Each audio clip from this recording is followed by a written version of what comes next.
ខ្ញុំសូមជម្រាបសួរអ្នកគ្រូល្អម្លឹង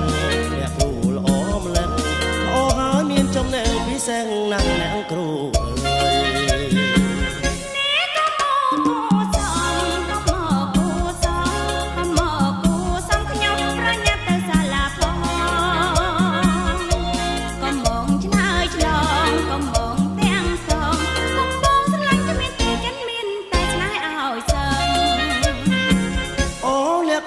កុំខឹងអ្នកគ្រូកុំខឹង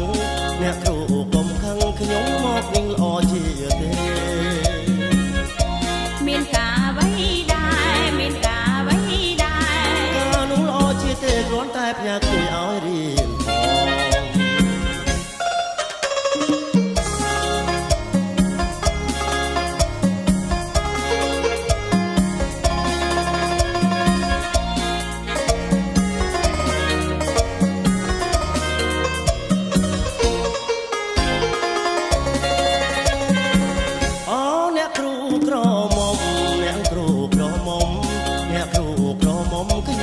សូមជម្រាបសួរ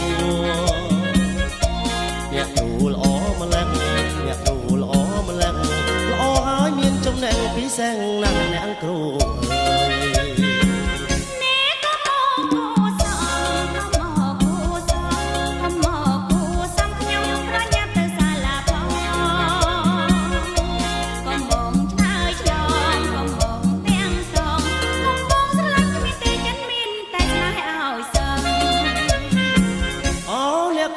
កុំខឹងអ្នកគ្រូកុំខឹង